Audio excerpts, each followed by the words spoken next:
Well, Sun International was founded by Kerzner in 1969, and they own Grand West Casino, Sun City and Monticello in Chile.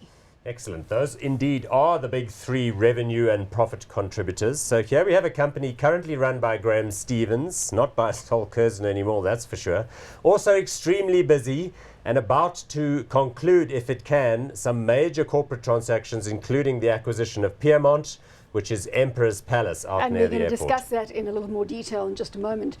Market cap here, 11.9 billion rand, price to earnings ratio 17.8, and a dividend yield of 2.4. So let's talk about Piermont and how this could change the game for the group.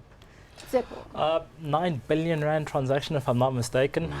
So you know that's a sizable. That's a sizable amount. Transaction, especially given this is a market cap of what, 12 billion. 11.9. So in their lives, it's huge. So the question really here is, are they paying? Are they overpaying? If they are, it doesn't bode well going forward.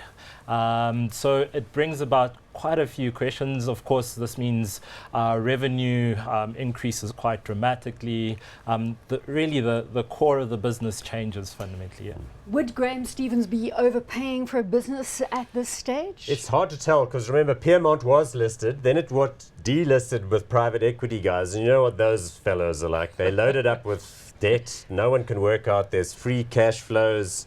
Are you telling me it's anyone's guess as to whether he is overpaying but I will or not? Back Graham, and I know that the equity funders of Piermont were keen to wind it up because they'd run the course duration and they wanted to be out. That's how that game works. Does the market think that he's overpaying given the share price that we have up on the screen right now? It's possible, although there are a couple of other things going on in the course of that transaction. Remember, one of the key terms was that Piermont drops its objection to Sun International moving its casino from Marula into mainland Maine, which, as you know, is a major new venture for Sun International to get a bigger footprint in the Gauteng gaming market.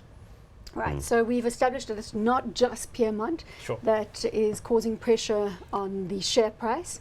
Again, a similar question that I asked with regard to Tsogo. Could this be a buying opportunity, or is it hanging on the balance because of Piermont? Hanging in the balance, rather. It's not just Piermont that's, I guess, the flux in the group. The South America business, which is going to be converted to, I think, a business called Dream, where they're going to own a 51% stake in it.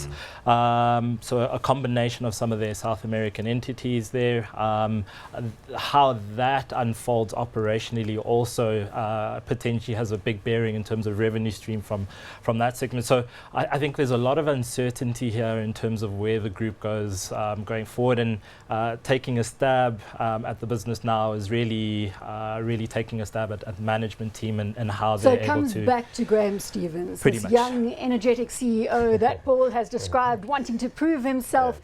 Do you back the story? Look, he's an investment banker by background. He loves this kind of deal-making stuff. He was in the business for quite some years, worked in both Standard Bank and Investec. He worked for the Kerzner family in their subsequent activities. That's the business called One and Only. So that's why he knows all of those guys that he's dealing with in the Latin American market, the partnering up with to merge Monticello and all those other things, and the casino in Panama and so on and so forth. But again, I think the operational numbers are going to be stronger than people think, and I think the aggregate business, once the dust is settled, will certainly look attractive. We own Sun International, don't we, or not? Not currently. We have owned it in the past, in our hot stocks days. We've traded it in that rising. We were not in it while it fell like that, which I must say is good news. We're currently in City Lodge, which we'll talk about in a minute. Hot or not, Zeppo, Sun International. Look, I think one thing that bodes well about their current transactions is it's certainly in an environment that's not buoyant. So that bodes well from a not overpaying perspective. Sure, it's a tricky one, but I'm going to again lean on the hot side. Paul, hot or not? Yeah, I'm going to go with hot as well. I think I like situations where there's a lot of change and the market is obviously battling to work out where the share ought to be priced. Let's hope we're surprised on the upside.